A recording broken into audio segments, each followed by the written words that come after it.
बोल दुर्गे मैया की जय। और बरसेला महिमा के बदरिया माँ के दुआरिया पे। जब नवरात्र का महीना आ जाता है तो महिमा की बरसात होने लगती है।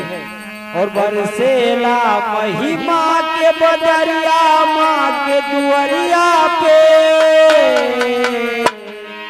हे भैया चला देखी नगरिया में। हे भैया चला देखी नगरिया में।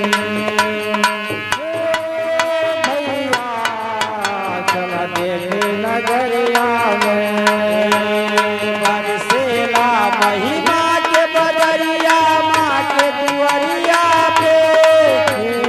बरसेला महिमा की बदरिया माँ के दुआरिया पे। गंगा जमुना मन भर बरसे ना गिरे तलरिया में। गंगा जमुना मन भर बरसे गिरे तलरिया में। भैया चला देखी नगरिया में। भैया चला देखी नगरिया में। ब्रह्मा विष्णु बैठे ध्यान लगावे। ब्रह्मा विष्णु बैठे ध्यान लगावे। ब्रह्मा विष्णु बैठे ध्यान लगावे।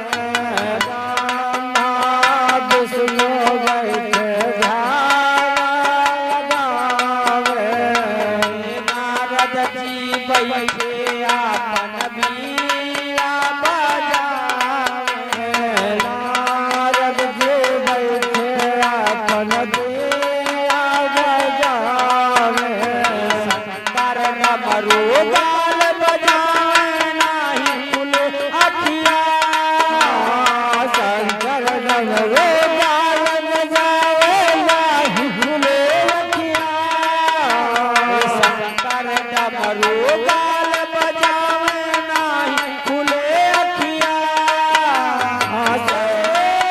भैया चला देखी नगरिया में। भैया चला देखी नगरिया में।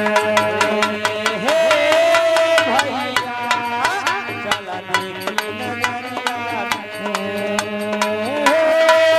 भैया चला देखी नगरिया में।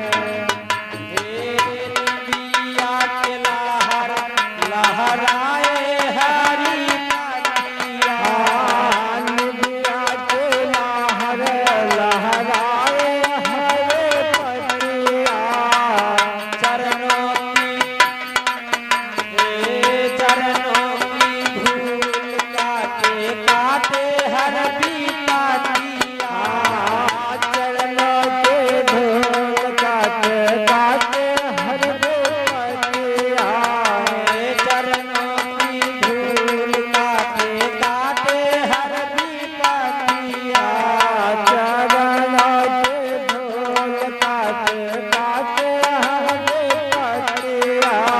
राम सहाय ध्यान लगावे भक्त सुनो बतिया। राम सहाय ध्यान लगावे भक्त सुनो बतिया। हे भैया चला देखी नगरिया में। भैया चला देखी नगरिया